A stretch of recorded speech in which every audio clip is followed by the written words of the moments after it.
كما يحب الله ربنا ويرضى. أشهد أن لا إله إلا الله وحده لا شريك له وأشهد أن محمدا عبده ورسوله لا نبي ولا رسول بعده. Puji syukur kepada Allah Jalla Jalaluhu yang telah menganugerahkan kita nikmat. Di antara nikmat Allah Subhanahu wa taala, kita masih dikumpulkan pada kesempatan kali ini. Kita dimudahkan oleh Allah Subhanahu wa taala dalam menuntut ilmu. Karena orang-orang yang dimudahkan oleh Allah Subhanahu wa taala menuntut ilmu, Allah Jalla Jalaluhu mudahkan baginya masuk ke dalam surganya Allah Jalla Jalaluhu. Semoga kita yang hadir pada kesempatan yang berbahagia ini dimudahkan oleh Allah Subhanahu wa taala masuk ke dalam surganya Allah Jalla Jalaluhu. Salawat serta salam tidak lupa kita haturkan kepada manusia terbaik pilihan Allah, yang mana tidak ada nabi dan rasul setelah beliau, dan tidak ada syariat setelah syariatnya Nabi kita Muhammad sallallahu alaihi wasallam.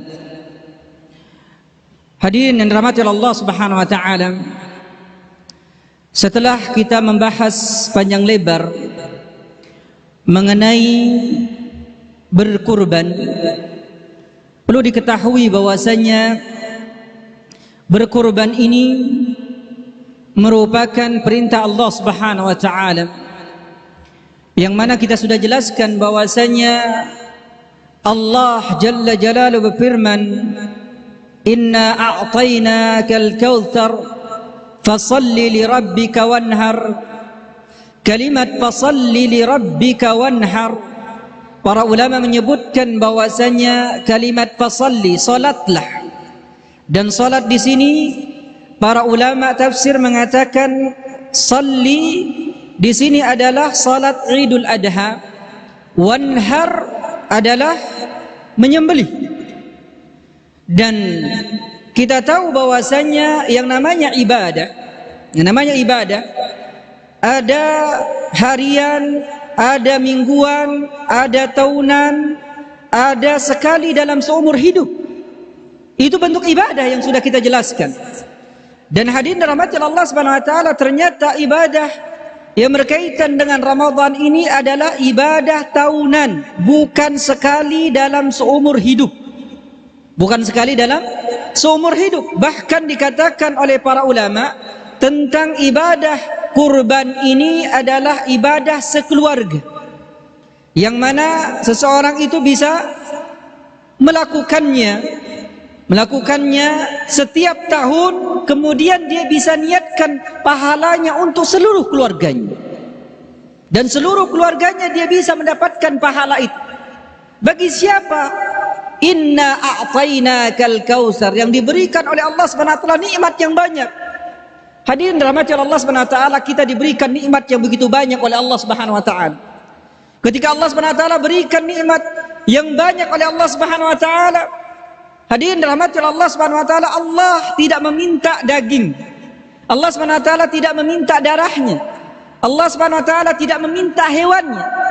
Bahwasanya Allah Jalla Jalaluhu menerima apa? Keikhlasan orang yang apa? Orang yang berkurban. Oleh karena itu hadirin, qul inna salati wa nusuki wa mahyaya wa mamati lillahi rabbil alamin. Katakanlah, inna salati, sungguh salat, wa nusuk, sembelihan untuk siapa? Untuk Allah Jalla Jalaluhu. Oleh karena itu hadirin rahmati Allah SWT, ketika kita tahu bahwasanya apa? Bahwasanya ini adalah perintah Allah Subhanahu wa taala, Habibina al-Mustafa Muhammadin sallallahu alaihi wasallam, beliau diceritakan oleh Anas bin Malik radhiyallahu taala anhu, beliau itu berkurban. Setiap tahunnya beliau berkurban, dan beliau berkurban dengan seekor kambing yang warnanya hitam dan putih warnanya. Kemudian bertanduk. Kemudian kambingnya kambing jantan. Itu Rasul kita sallallahu alaihi wasallam berkurban tiap tahun, hadirin dirahmati Allah Subhanahu wa taala. Dan kita tahu bahwasanya Rasul, seorang nabi, seorang rasul, sudah diampunkan dosa yang lalu dan akan datang, tapi beliau berkurban. Hadirin rahmati Allah Subhanahu wa taala, bagi siapa? Bagi yang mampu. Oleh karena itu ketika kita mampu hadirin, ya, tidak ada penghalangnya, maka apa? Maka cobalah kita berkurban. Karena kenapa?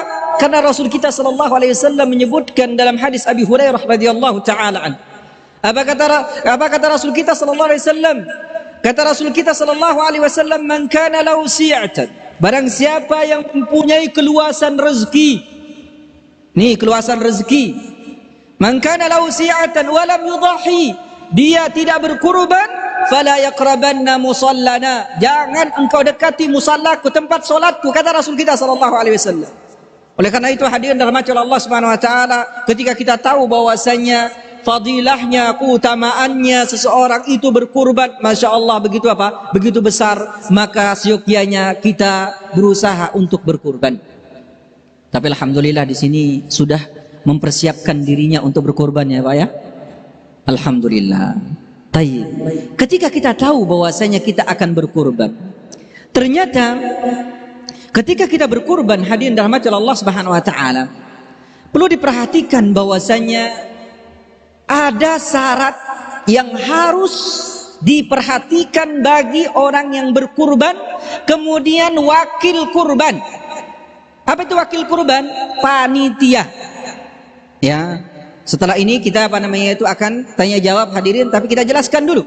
Ya. Hadirin rahmati Allah Subhanahu wa taala. Di dalam ibadah itu ternyata ada syarat, ada rukun. Dalam ibadah ada syarat, ada rukun. Begitu pula ibadah kurban ini ternyata ada syaratnya hadirin. Apa syaratnya? Syarat itu yang kita akan sebutkan ini perlu diketahui bahwasanya beda syarat dengan rukun. Perhatikan sekali lagi, beda syarat dengan rukun. Rukun itu berada di dalam apa? Ibadah itu. Rukun itu berada di dalam ibadah itu.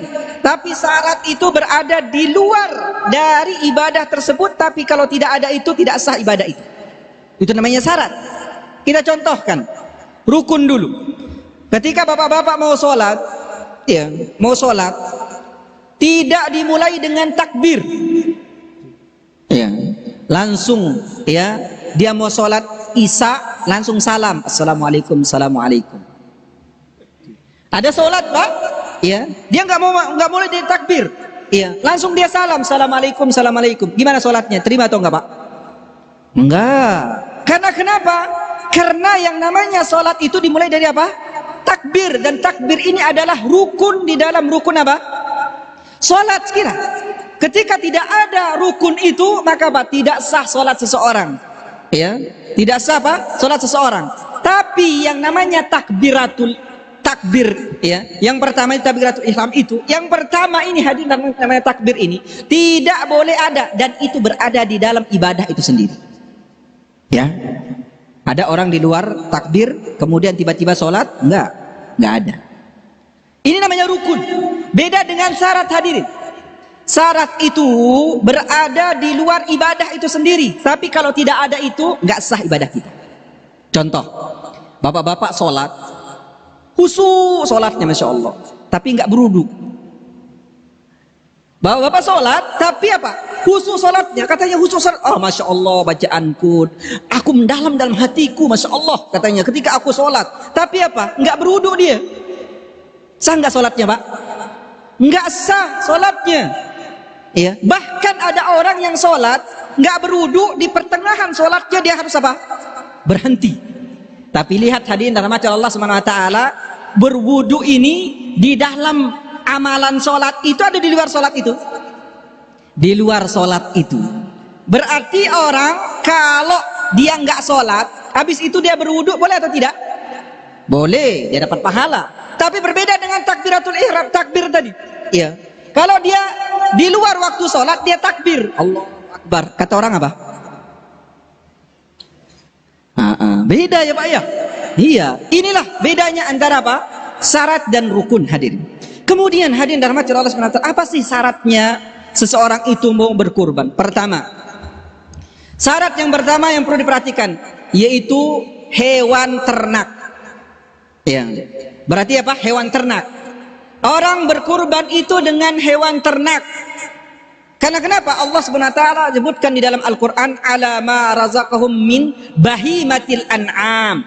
Disebutkan di sini adalah bahimatil an'am, yang direzekikan oleh Allah Subhanahu wa taala. Berarti yang dinamakan bahimatul an'am itu tidak lepas dari tiga hewan. Yang pertama onta, ya. Yang pertama onta, karena berhubung onta nggak ada yang berkorban pakai onta, kita jelaskan sedikit saja, ya. Kemudian yang kedua sapi, ya. Kemudian yang ketiga kambing. Dan kambing ini ada dua kata para ulama. Yang pertama ada namanya kambing do'an, ada yang kedua namanya kambing maiz. Kambing do'an, kambing maiz ini apa bedanya? Do'an itu domba. Tahu domba ya, yang ada apa namanya itu? Rambutnya ya, yang banyak itu. Itu namanya apa? Domba. Ada namanya yang kedua maiz. Maiz itu kambing ahli. Kalau kita di sini kambing apa? Kambing Jawa. Karena mungkin berasal dari Jawa, Pak ya. Iya, kambing Jawa. Ya, sebut aja kambing. Kalau bahasa Arabnya ya ghanamul ahli, yaitu apa? Kambing Jawa sudah. Ya, yang pahamnya. Iya. Ini ada dua nih hewan. Berarti yang dinamakan bahimatul an'am itu ada tiga tadi ini, Pak. Ada tiga. Berarti kalau ada orang yang berkurban misalnya, saya apa namanya itu pingin berkorban dengan apa hewan yang saya sayangi, apa? Kuda. Dia punya kuda.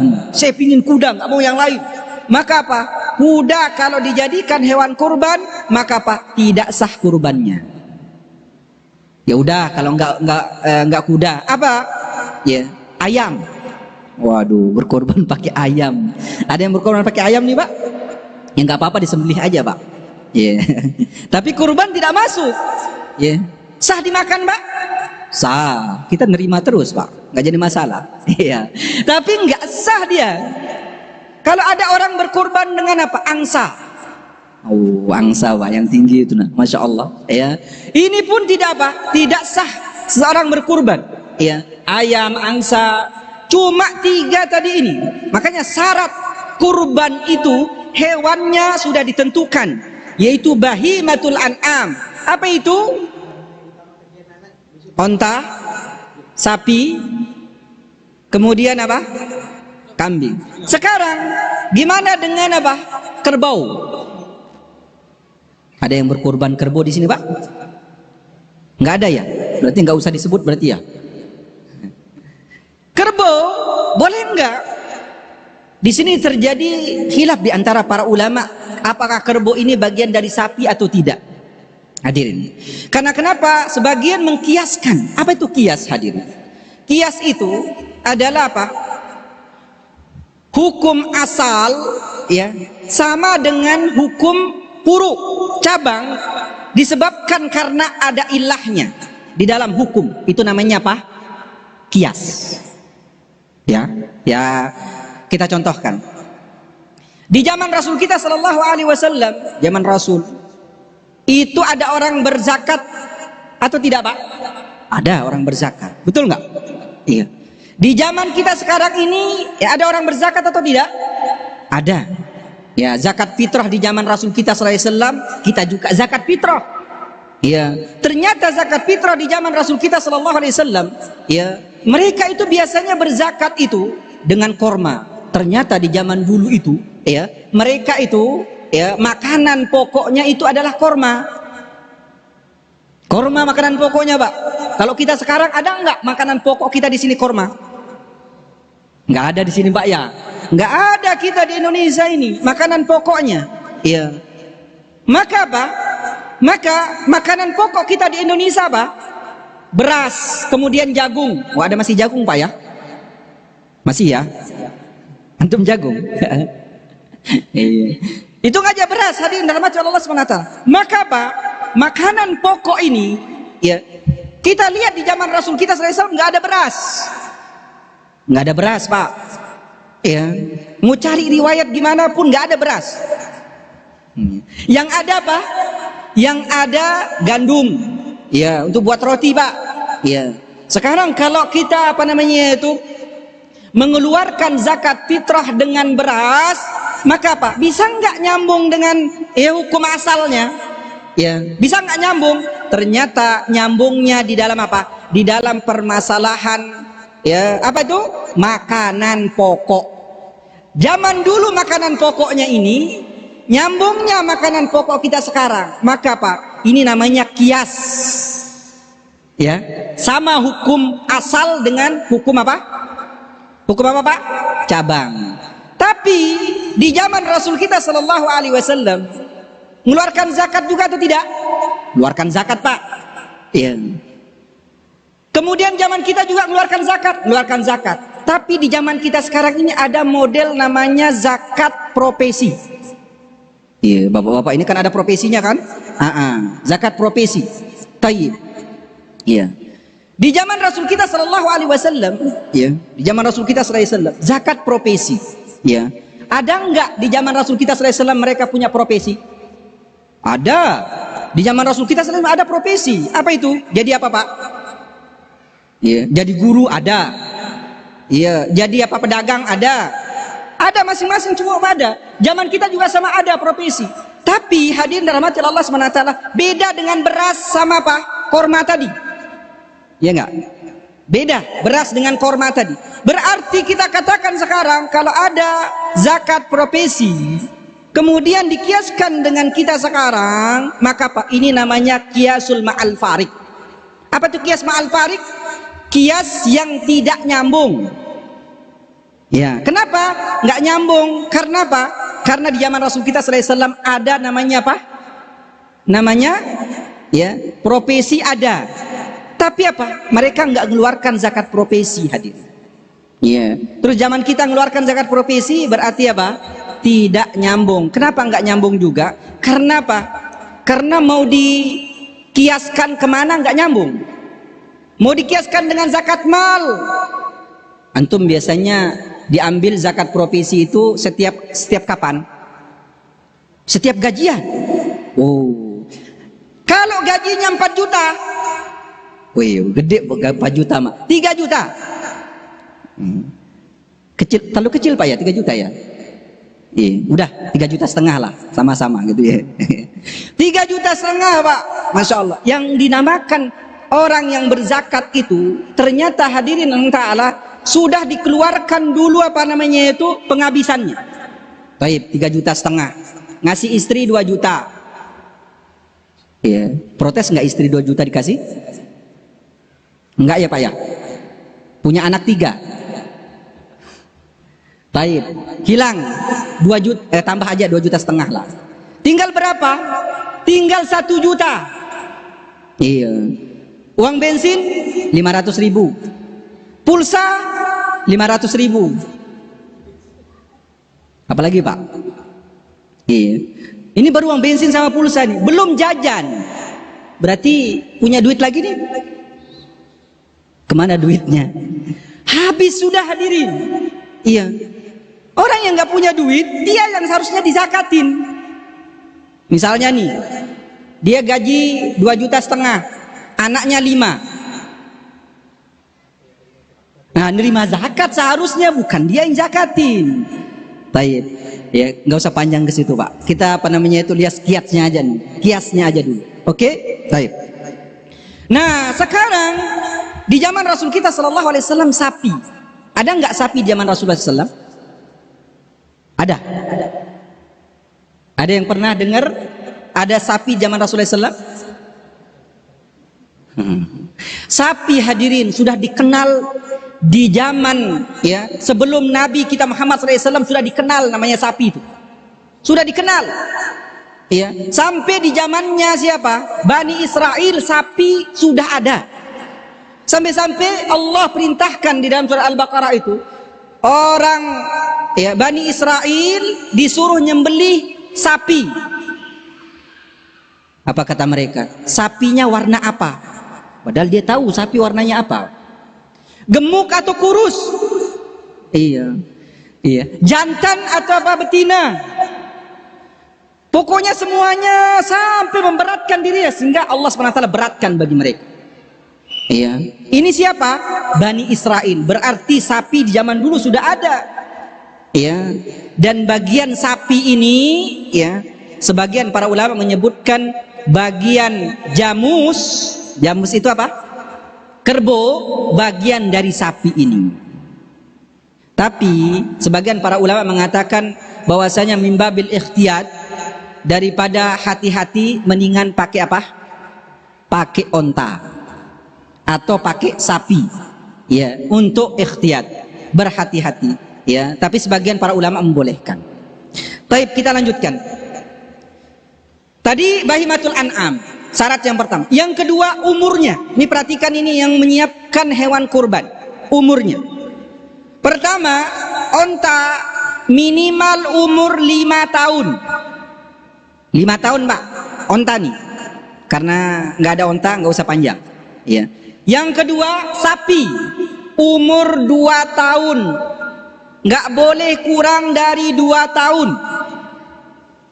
Ya, ini perhatikan bagi, ya, yang apa namanya itu, yang menyiapkan hewan korban atau yang berkurban, walaupun, ya, gemuk, belum umur 2 tahun, nggak boleh dijadikan hewan kurban. Kalau disembelih sah atau tidak? Boleh dimakan? Boleh.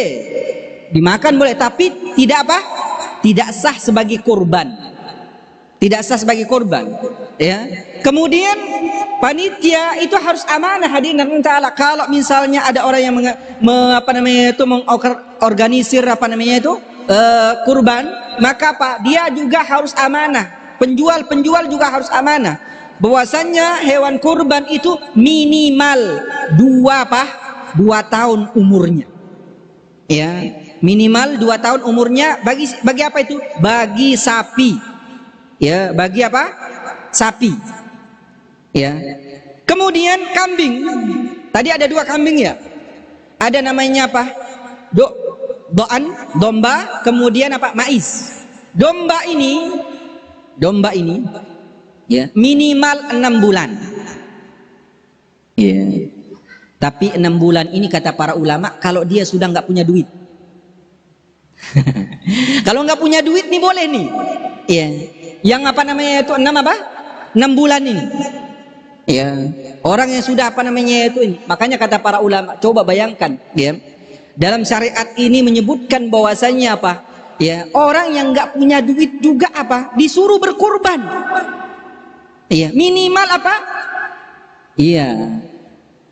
Iya, umur 6 bulan.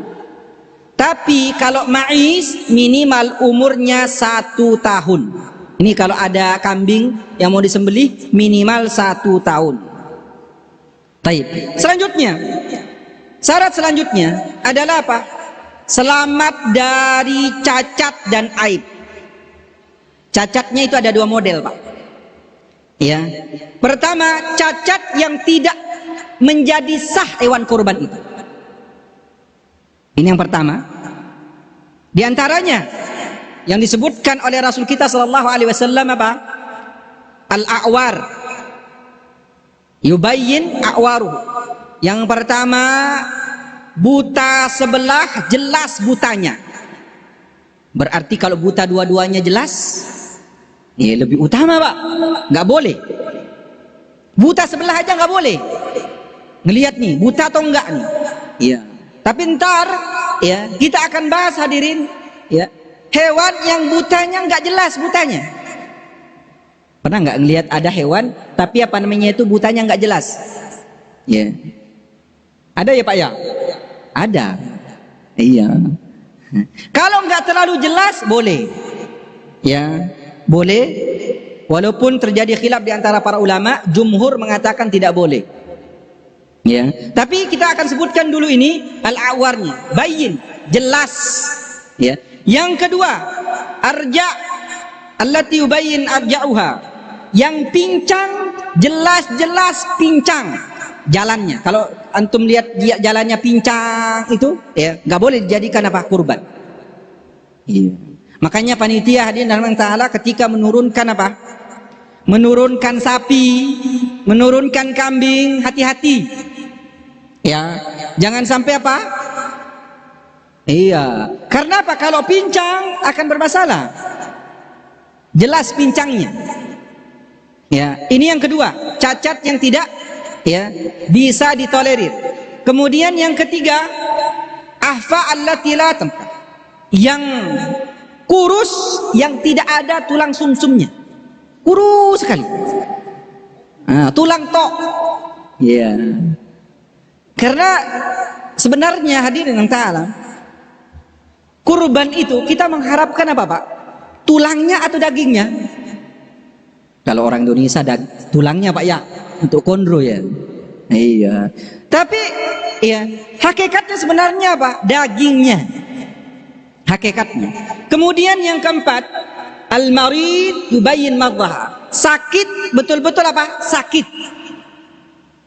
Artinya apa? Betul-betul sakitnya jelas. Ya. Tapi kalau sakitnya itu hanya apa? Batuk doang. Ada ya apa namanya itu, kambing batuk ya? Ya. Batuknya saja kelihatan biasa. Iya. Atau apa namanya itu enggak bermasalah dengan yang lainnya, maka jumhur mengatakan enggak boleh. Tapi apa, Imam Ahmad dalam satu riwayat dan yang lainnya mengatakan boleh. Di antaranya adalah apa? Ya, di antaranya adalah aib yang diperbolehkan. Tapi khilaf di antara para ulama. Di antaranya adalah apa? Kepotong kupingnya. Kupingnya kepotong. Tapi kepotong kupingnya tidak semua kepotong. Iya, kepotong ya setengah. Iya. Kemudian bolong kupingnya. Ini kupingnya bolong, Pak. Iya. Ya ada bolong kupingnya kan, apa namanya itu biasanya, iya, sebagai tanda sampai bolong kupingnya. Iya. Itu biasanya sapi juga ada, kambing juga apa? Juga ada. Ini terjadi khilaf di antara para ulama. Ya, jumhur mengatakan nggak boleh, tapi apa? Tapi riwayat dari Imam Ahmad dan yang lainnya mengatakan boleh, dan ini dibolehkan oleh para ulama. Ya, tayyib. Kemudian apa? Buta tapi nggak jelas butanya. Sudah kita sebutkan tadi, nggak jelas butanya. Maka apa? Ini diperbolehkan. Ya, tayyib. Kemudian hadirin rahmati Allah Subhanahu wa taala, perlu diperhatikan lagi bahwasanya apa? Kurban ini adalah untuk Allah, tidak boleh diperjualbelikan. Tidak boleh apa? Diperjualbelikan. Ya. Tidak boleh diperjualbelikan. Tayyib, hadirin rahmati Allah taala, enggak usah panjang-panjang, silahkan kalau ada yang mau bertanya, fadhal.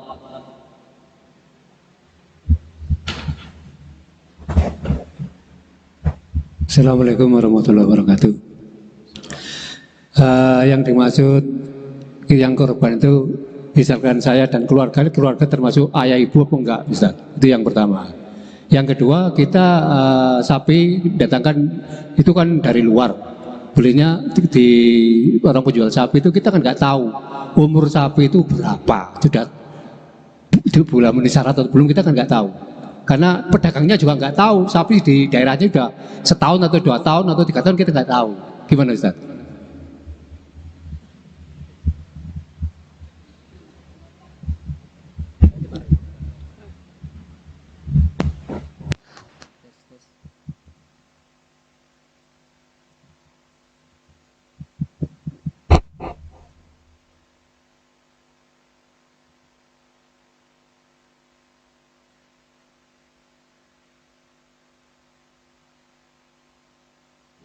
Tes.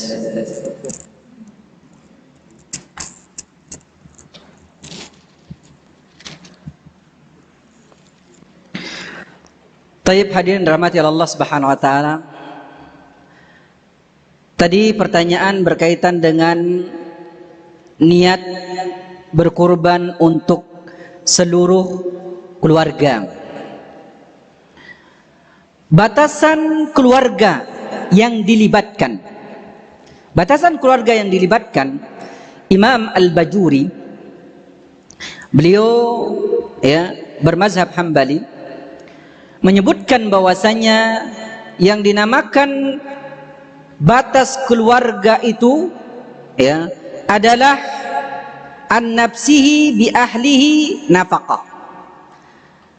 Bahwasanya yang dinamakan keluarga itu adalah yang di bawah naungan dia.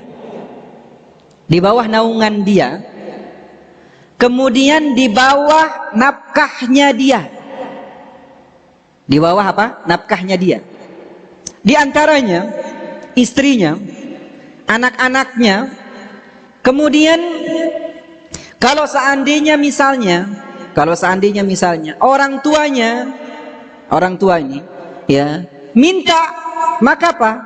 Seorang anak laki-laki kalau dia mempunyai harta, maka wajib dia memberikan kepada apa? Kepada orang tuanya. Ya, kepada orang tuanya. Walaupun kita katakan yang paling aula dulu adalah istri, kemudian apa? Kemudian ya anak, kemudian orang tua. Ini termasuk apa?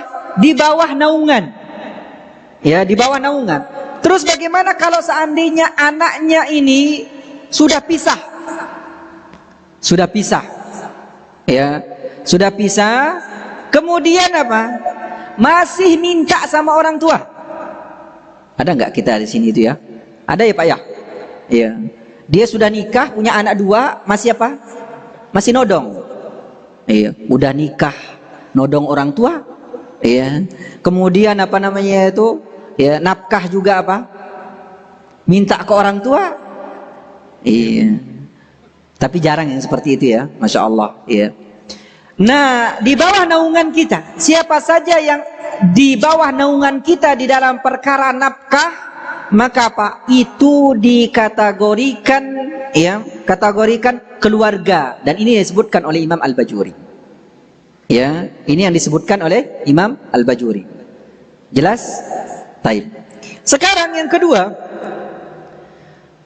bagi penjual hewan kurban, kadang-kadang kita kan nggak tahu datang dari luar hewan kurban ini, ya umurnya berapa kita nggak tahu, karena nggak mungkin kita apa? Iya, nggak mungkin kita tanya kan, nggak mungkin. Ya, tapi kalau tanya apa namanya? Tanya penjualnya, pasti apa? Dia tahu. Karena apa? Karena dia sudah terbiasa jual hewan kurban. Ya, dia tahu bahwasanya hewan kurban itu umurnya segini. Ya. Maka hadirin rahmat Allah SWT, bagi panitia ya seharusnya dia bertanya, ini sudah umur 2 tahun belum? Minimal ini. Ya, karena apa? Untuk amanah. Ya, untuk amanah. Karena kenapa hadirin rahmat Allah SWT, kita ya menjalankan amanah sebagai wakil itu, kenapa hadirin? Itu akan mendapatkan pahala yang besar. Dia mewakili ya, orang yang berkurban, mencari sapinya, kemudian apa memotong dan semisal dengan itu. Masya Allah, ini termasuk apa? Termasuk ya perkara amanah yang mana hadirin rahmat ta'ala kalau bisa ditanya ini umur berapa. Tapi kalau seandainya tukang apa namanya itu ya pengadaan kurbannya, artinya apa? Yang penjualnya mengatakan, oh ini udah 2 tahun Pak, kita hukum secara zuhir. Dia katakan 2 tahun, selesai. Adapun itu kurang dari 2 tahun, urusannya dia dengan apa? Dengan Allah Subhanahu Wa Taala.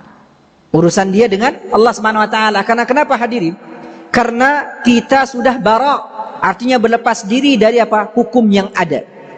Karena apa? Syarat dari berkurban sapi itu minimal umur 2 tahun. Jelas? Taib. Ada lagi Pak?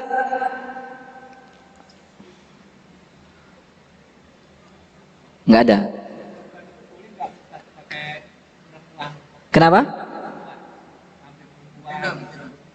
Kambing betina. Bukan kambing perempuan ya. Kambing betina. Taib. Berkurban dengan kambing betina. Ya. Bagaimana hukum berkurban dengan kambing betina? Pertama, hadirin rahmati Allah SWT, sebagian para ulama mengatakan hukum berkurban dengan kambing betina itu hukumnya makruh. Sebagian. Tapi para ulama yang membolehkan itu, mereka mengkiaskan dengan apa? Dengan hukum berakikah. Karena akikah ini sama persis dengan apa? Berkurban. Ya. Yeah. Karena apa? Karena Rasul kita sallallahu alaihi wasallam berkurban. Beliau menyebutkan bahwasanya Rasul kita sallallahu alaihi wasallam berakikah, menyebutkan tentang akikah bahwasanya laki-laki dengan apa? Dua kambing, wanita berapa? 1 kambing. Dan disebutkan dalam riwayat yang lain bahwasanya apa? Kambingnya itu disebutkan boleh kambing jantan, boleh kambing apa? Betina. Makanya dari sini para ulama mengatakan bahwasanya apa? Sabatal hukum, penentuan hukum hampir sama dengan apa? Hampir sama dengan ya berakikah, begitu pula berkurban. Makanya apa? Ya, pendapat yang mengatakan makruh, ya pendapat yang mengatakan makruh ini pendapat yang apa namanya agak jauh, ya. Sebagian para ulama merojihkan bolehnya seseorang itu berkurban dengan apa? Dengan kambing betina. Ya, dengan kambing apa? Betina. Tapi Rasul kita sallallahu alaihi wasallam berkurban dengan kambing jantan. Jelas? Baik, ada lagi silahkan. Assalamualaikum Ustaz. Fadal. Saya ingin bertanya tentang fadilah dan hikmah dalam berkorban. Fadilah dari berkurban. Iya, fadilah dan hikmah dalam berkorban. Fadilah dan hikmah berkurban. Baik. Pertama, hadirin dirahmati Allah Subhanahu wa taala. Pada pertemuan sebelumnya kita sudah menjelaskan tentang fadilah ya berkurban. Tapi fadilah berkurban ini memang para ulama menyebutkan dalil-dalilnya ya banyak yang dilemahkan oleh para ulama. Tapi ada pendapat dari mereka yang menyebutkan itu. Di antaranya adalah berkurban itu lebih utama daripada sedekah. Berkurban itu lebih utama daripada apa? Bersedekah. Hadirin dirahmati Allah Subhanahu wa taala, karena sedekah ini ya, tidak muqayyad. Apa itu tidak muqayyad? Tidak terkait dengan apa? Sesuatu. Tapi berkurban ini terkait dengan apa? Makan, tempat, dan jenis.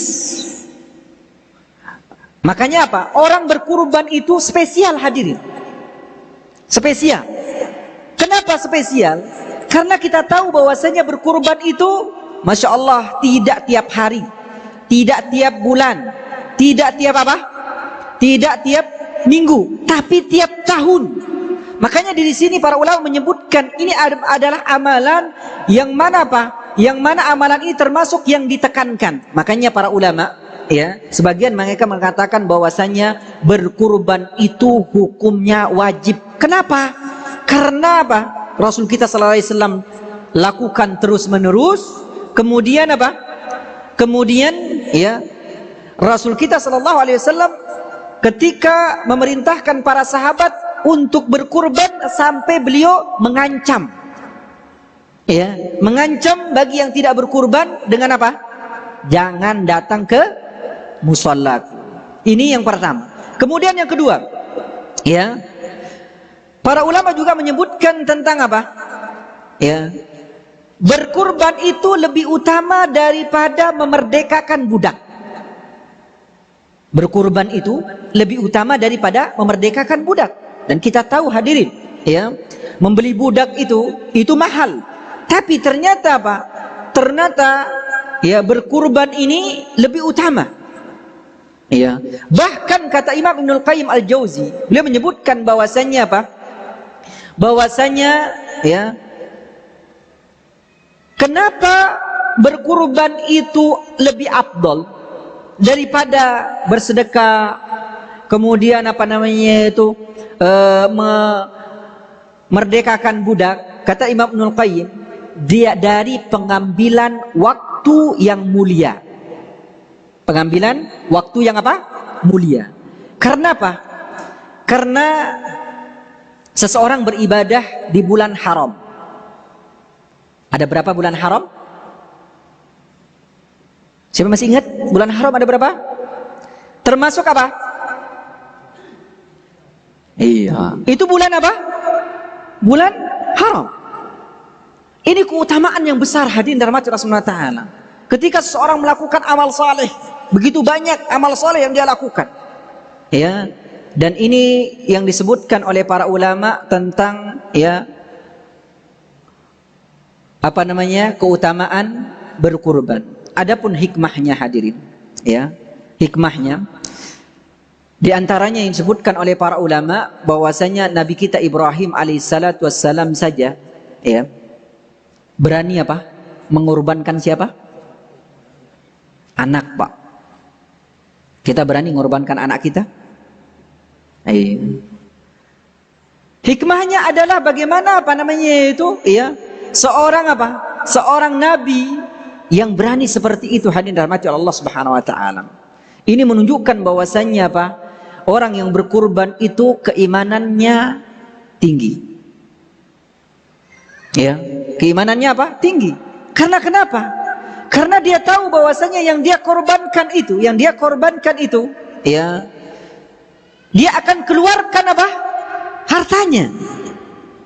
Dia akan keluarkan hartanya. Makanya kata Rasul kita sallallahu alaihi wasallam, sadaqatul burhan. Orang yang bersedekah itu adalah bukti keimanan seseorang.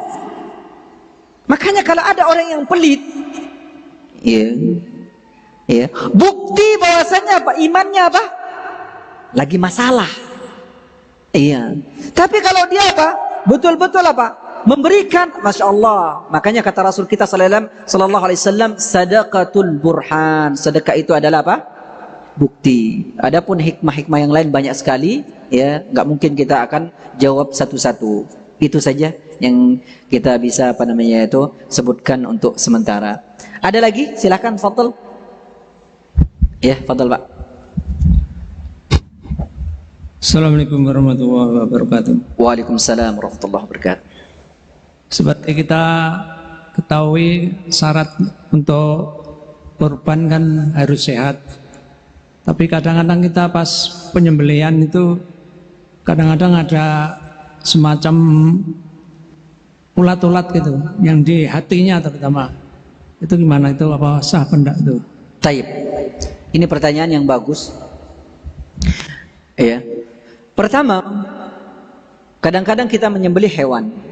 Masya Allah, kelihatan secara zahirnya sehat. Kelihatan secara zahirnya sehat. Tapi ketika diselidiki hatinya, sedikit-sedikit hatinya biasanya kan datang tukang bagian bagian dokter hewan biasanya yang ternyata di dalamnya itu ada ada ulat dan cacing. Pertama, hadirin dirahmati Allah Subhanahu wa taala, al hukmu bizawahir. Hukum itu secara zahir. Makanya kata Rasul kita sallallahu alaihi wasallam sebutkan tentang tentang syarat hewan kurban itu, kata Rasul kita sallallahu alaihi wasallam sehat dan betul-betul jelas sehatnya. Berarti kalau marid, sakit, jelas-jelas dia sakit, maka tidak sah menjadi hewan hewan kurban. Pertama, hadirin dirahmati Allah Subhanahu wa taala, kita hukum secara zahir ketika disembelih. Ketika disembelih.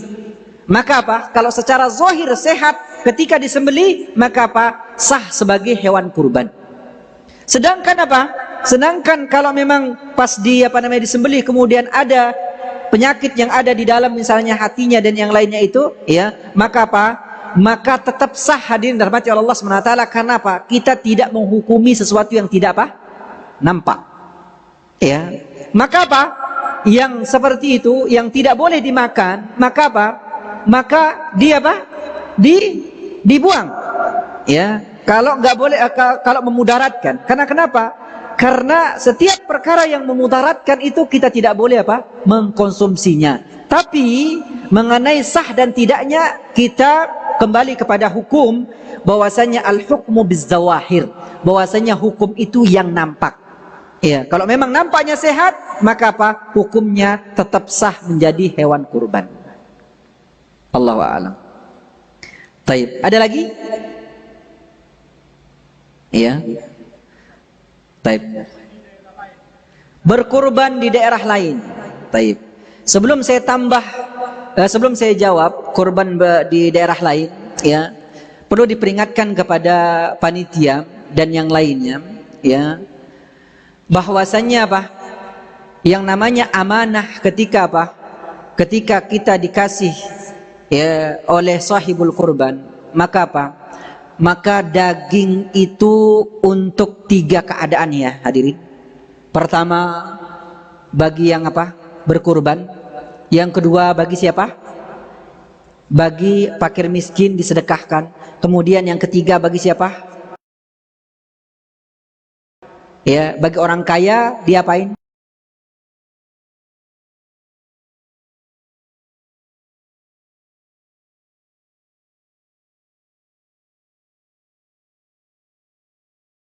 Ya ini ya.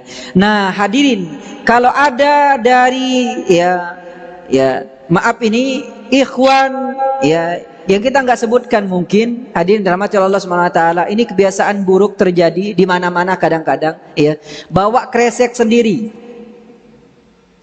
Ya, belum, ntar dulu Pak ya. Ya, bawa kresek sendiri. Ya, diantaranya dia potong tapi apa? Masuk apa namanya itu? Iya, ini tidak amanah namanya. Iya, dan ini termasuk pencurian. Ya, hadirin dirahmati Allah Subhanahu wa taala, ya, semua kita akan makan daging hadirin. Tapi jangan sampai dengan itu ya seseorang itu bisa apa? Dapat dosa.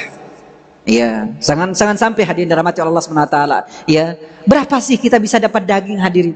Cuma segitu doang, ya. Sedangkan apa? Di akhirat kelak tanggung jawabnya begitu besar, dan itu yang akan dimakan oleh anak kita dan istri kita. Wa iyyazubillah, ya. Coba dihindari yang seperti itu, karena kita ingin keberkahan hadirin. Ini ya sudah Allah kasih berkah, maka apa? Berikan hadirin dirahmati Allah Subhanahu wa taala. Oleh karena itu pembagiannya hadirin usahakan ya, bagi orang kaya juga yang dekat dengan kita ini juga dikasih, ya. Begitu pula ya orang-orang yang apa? Diharapkan bisa masuk Islam, maka apa? Dikasih juga. Baik. Kita jawab mengenai apa namanya itu berkurban di daerah lain. Pertama hadirin dirahmati Allah Subhanahu wa taala, para ulama menyebutkan kalau kurban nazar, kurban kan ada 2 ya. Kurban nazar, kurban apa? Yang bukan nazar. Kurban nazar ini adalah kurban yang mana apa? Yang mana hukumnya wajib. Dan kurban nazar ini yang berkurban dia tidak boleh memakan dagingnya. Itu disedekahkan semua. Atau sedekah kemudian hadiah. Ini yang apa? Kurban apa? Nazar. Karena apa? Yang nazar ini biasanya orangnya pelit, Pak. Maaf ya. Iya. Kenapa? Dia nggak mau apa? Bersedekah kecuali apa? Ada untung apa? Dunia. Misalnya, oh ntar kalau saya apa namanya sukses jadi ini, itu saya akan sembelih sapi. Nazar saya. Nah ini nih, iya, jarang bersedekah orang ini. Ya, tapi jangan, nggak boleh nuduh orang, Pak ya. Oh kamu begitu nih, ini nggak boleh kita nuduh orang. Iya. Cukup dia dengan Allah SWT saja. Tapi para ulama menyebutkan orang yang apa? Orang yang sering bernazar, ya. Kenapa? Ini ciri khas orang pelit. Kenapa itu tadi? Ya, dia nggak mau bersedekah kecuali apa? Ada urusan. Nah ini. Kemudian hewan kurban nazar ini tidak boleh dibawa keluar dari apa? Dari daerahnya. Ya, tidak boleh keluar dari daerahnya. Ya, bahkan sebagian para ulama menyebutkan karena ini adalah hukum khusus bagi dia. Ya, tapi hewan kurban biasa, ya, boleh dibawa apa namanya itu keluar apa? Keluar daerah, tapi afdolnya tidak. Afdolnya dicukupkan dulu di sini, di tempat itu, afdolnya. Kalau mau sembelih di tempat itu, kirim dagingnya. Misalnya nih, di daerah apa namanya itu pulau sana misalnya, jauh misalnya, ya. Ternyata apa namanya itu lagi apa? Lagi keadaan apa gempa misalnya. Wa yazubillah, ya. Di sini gimana? Ya. Apakah apa namanya itu kita dropkan kurban di sana? Afdolnya itu kata para ulama, sembelih di tempat itu kemudian kirim dagingnya. Itu lebih afdol.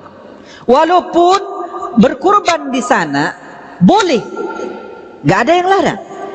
Tapi kita disebutkan afdoliyah, ya afdoliyah. Makanya pembagian itu hanya dalam ta'ala, pembagian hewan kurban itu afdoliyahnya itu ya disembelihnya, kemudian ini untuk di mana? Di tempat itu. Karena kenapa? Karena ya hikmah berkurban itu, ya hikmah berkurban itu kita disuruh banyak makan daging. Hikmahnya. Kenapa hadirin?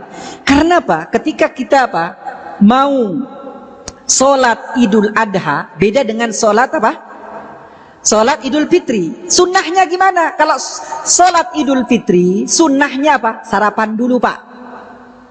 Sarapan dulu, baru datang ke masjid atau ke musola, tempat itu orang sholat. Tapi Idul Adha beda. Sunnahnya apa? Kapan? Ntar. Oh, bapak-bapak ini kalau lagi itu usahakan kalau mau. Tapi kalau sarapan ya silahkan saja. Iya, ini bentuk sunnahnya. Jadi apa? Ntar kalau memang dia dalam keadaan lapar, kemudian habis itu udah dimasak, sembelih kayak gitu misalnya, kira-kira semangat nggak makannya, Pak?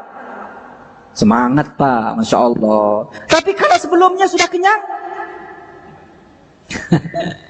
makanya inilah bedanya, hikmahnya di situ tuh.